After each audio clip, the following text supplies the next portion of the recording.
So I've had 3 months to have a good go on this, and I've used it quite a bit. It's been my camera of choice to go out with for fun. Why? What's fun about it? Well, yeah, let's find out. Before we continue with the review, I just wanted to say a big thank you to everyone who contributed to the Bicer Coffee and the Super Like. Absolutely, indeed. Thank you. When I seen them come through, I was like, oh, it felt really heartwarming, actually. Yeah. I was like, oh. Someone's actually watching. Yeah, because usually we get a bit from YouTube, you know, not personal. Oh, yeah, right. No, it's not personal. Whereas these contributions are, and it's fantastic. So, yeah, thanks very much for all that. And Thank you indeed. put up the links again. Yeah. Said it's 2008 camera. 2008 wasn't that long ago. I don't feel like that. Oh, your mates are up there. Look, they've come to see you. They come from Brandon especially to see you. Look. Obama's first term in office. Apple released the first iPhone. Wow, I remember you saying that. Yeah, just new dawn of social media. So there's the context. And Nikon released their second full-frame DSLR, digital. And this was the second. Yeah. And the first was? D100? No. I never used this camera before until I bought it a few months ago, and I got a really good deal. £300 mint condition, only 5,000 shutter releases on it, which is fantastic. You can get them from about £200, £250. So it's God knows how many years old, and someone had hardly ever used it. Looks like it. So it's about golden nostalgia, because on YouTube it's a lot of sensationalism. If something's really, really good or something's really, really bad, Yeah. it's hard to get an in-between. Yeah. So this is why hype or magic, is it people just going back to this golden nostalgia? Yeah. You know, you're looking back at history and you're like, oh, things were so good back then. It's all about the good old days. Yeah. And in those days, you need someone to tell you that they're good. Yeah. I just saw that on a video the other day. Very funny, but true. So yeah, let's go into the build now. You're holding it. It's heavy. It's heavy. It's a tank. It It's is. over 1 kilogram heavy, but only 150 gram heavier than the Z8. Which it seems a lot more than that. It does, It's doesn't it? It feels like chunky. dense. clunky, Yeah. really. Big solid lump of camera. Yeah. So it's obviously an optical viewfinder. You had a little fun with that today, didn't you? I did, yeah. Yeah. I prefer the optical viewfinders still. Even though I'm mirrorless, they are so good. When you go back to an optical, I think, oh yeah, they are still got a way to go. You know, So I can't really. you don't notice. No, perhaps my eyes are so old, but people go on about, you know, electronic viewfinders and the optical ones and the EVFs with so many refresh rates. My eyes can't really. I mean, the biggest thing these days, stating the obvious about mirrorless though, is you can see the exposure either through the viewfinder or on the back screen. Can't you? What you see is what you get. Like well, it's a nice clunk when you take the photo. You said it was satisfying, didn't you? It is. I just worry though then whether you get, you know, a little bit of shutter shake from the from the shutter. Yeah. So I mean, you probably don't, but because there's no IBIS, there's no VR unless it's in the lens, and yeah, it's something to consider. But I was just in your garage, I couldn't find the light. I thought, and I took in the mirror. There's a mirror, and it went to a 1/6 of a second. I took a few frames, and they're all pretty much fine. you're in the honeymoon period, aren't you? Well, it's been 3 months, so I might still in the honeymoon period. I don't. Maybe. Let's. Yeah. It's all real. And the good thing about these lenses, now I want to try on a few lenses. Drop anything because it's got a bad track record this year. I mean, that's quite a hefty setup Nice. now. Nice. But it's great not to use the FTZ adapter with these old lenses. Yeah. I know that's obvious, but Yeah. it does make a massive difference for the weight displacement. That's the 50, and that was a 2001 release. Okay. It's a D, so the D lenses don't autofocus on mirrorless. Right. So that's why I got them for that, and they're so small and light. But they obviously do on this. It's, Yeah, they do on that. Yeah. Yeah. Nice. But let's go into the main feature of this, image quality. nitty gritty. Yeah, so does it have a look compared to mirrorless? Now, mirrorless technology, the mirrorless cameras that we've got, they come in cool and clinical and neutral tones. And that's to allow the camera to have the high megapixel, the auto eye focus, and then in editing you put your look onto it. Where have you got A that few different sources. It could just be completely rubbish, couldn't it? Yeah, probably. Okay, but I I think still so. like the look of a Nikon mirrorless file. Do you? Yeah. Sometimes I do. If you're on, it depends what's sitting. If you're on a day like today, they're going to look really dull and colourless, but that's because it's dull and colourless. But this definitely looks a bit different. Ah, right. Oh, okay. Ah, I've that's triggered good. him now. Comparing it, now I sent you a slideshow You last did, night yeah. I've compared it to my ZF with the same lens, with different lenses, with my Z8, with your Leica, all different scenarios. Sometimes they look almost the same. Sometimes they look completely different colour tones. I mean, what did you think of the results on the slideshow? So they were different. And when you got excited a minute ago, I didn't say they were better. I said they looked different. Oh. Okay. So hold your horses there. Yeah. I think there probably is a little bit more colour saturation in them.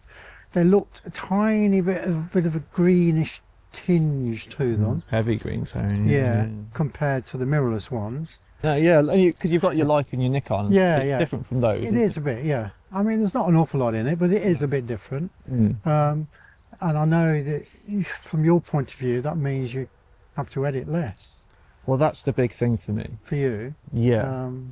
Because straight out of camera is what I want out of this D700, because it's my leisure, street travel, so you don't fun want camera. to have to mess around with too much editing. I don't want to do that. I want to get kind of closer to the art of photography, but is it a bit fake to add loads of presets? And I'm not sure where I sit with that, because when I do my wedding event photography, I have a half retro and half as it was straight out of camera, and blend them in a bit. So it's a half retro modern look, and I need to do that. Preset is just editing, isn't it? If you go down the road saying presets are a bit fake, you're starting to say that any sort of editing of your raw file is fake. Yeah. But all raw files need editing. Yeah. So I'm not quite following you there. No, I'm not sure where I stand with it either. It's a very... I can understand you might say, well, the files out of this need less editing than, say, the mirrorless ones, because they've already got something, a bit of colour in them or a look about them. And with experiments with this, I've took the files from the Nikon and your Leica, and even with the same lens, and I tried to match the D700 look. I had it on my reference plane on one side, and I can match it. See, that's where you went wrong. Why? What you should have been doing is putting your D700 files in and trying to match the Leica look. Well, you did walk into that one. Yeah, I did. Yeah, because you're saying that it presupposes that the D700 is better than the Leica, which in your mind it probably is. Different, but it's horses for courses, isn't it? Then sometimes I added my preset onto both files exactly the same, copy and paste, and then it made them look completely different again. It would if they're starting from a different point though, wouldn't it? I've done 100% crop on the noise on some of them, and it has a filmic look. Like the noise from mirrorless, if you get any, is like digital noise. It's like kind of sharp edged. Right. Whereas the D700, the noise is more filmic, a bit more soft. And I do find that really pleasing, because it only has a 6,000 ISO limit. Does it? Yeah. It doesn't go more than 6,000 ISO? Well, it does, but you won't want to use it. Oh, right.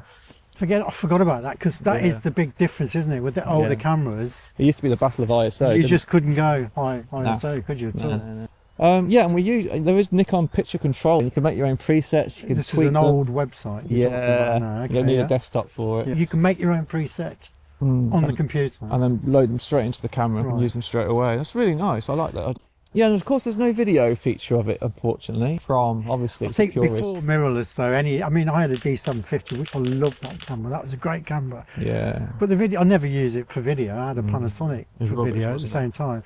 And if you did try, the whole the autofocus coming in and out, if you're trying to use the focus was terrible. The audio from it was, dynamic range is really, really good on it as well. I'm probably surprised, because that's one thing that, I think newer cameras, they're always going, oh, this has got an extra super dynamic range compared to the last one. So, which sort of implies that the older cameras dynamic range was rubbish. But this is good, is it? I think it's excellent. When are you going to start using it for weddings then?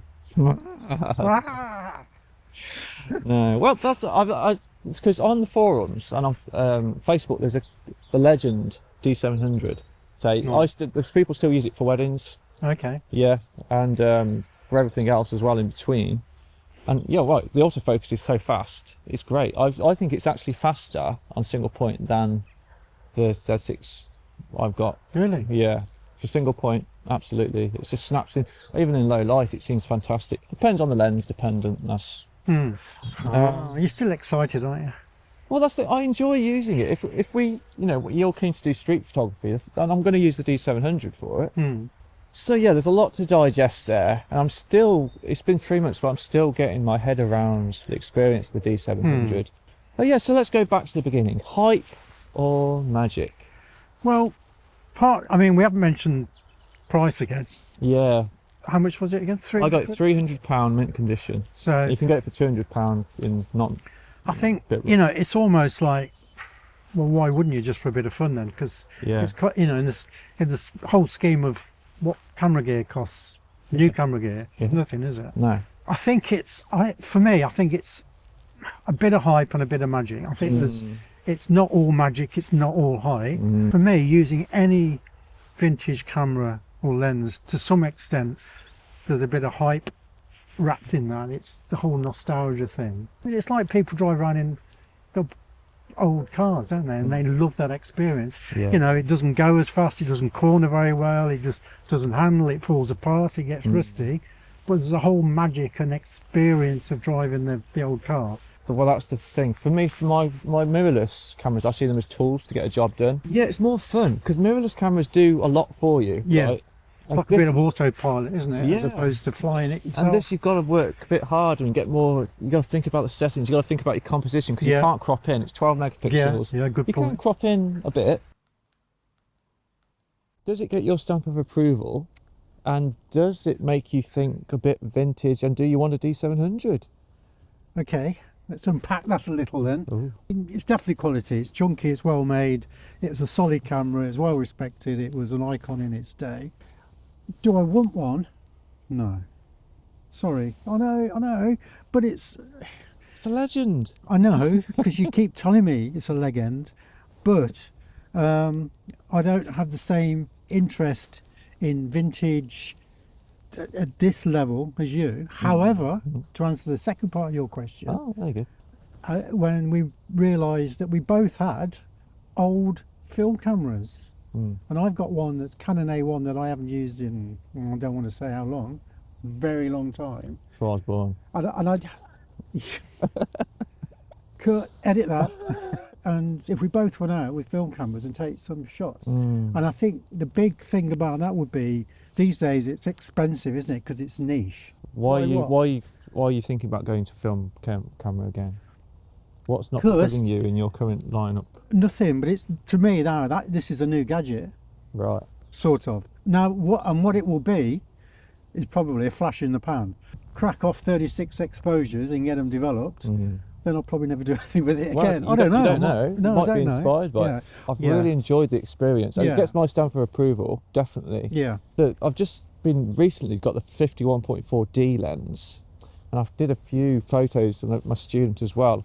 Which is this lens that's actually on it now, yeah. Okay. And the examples have blown me away with the character and the mood straight out of camera. Yeah. I don't know if it was the light conditions or what. I must admit, you showed me some and they are impressive. And that's exactly what I wanted from it. I want it straight out of camera. It looks like I've put my filter on it before it's straight out of camera. My advice is, yes, it has a different look, the D700, with vintage lenses. Yeah, so what does everybody think about it? And, well, yeah, I'm on the same boat. So I've ordered some film and a new battery for my camera. Wow.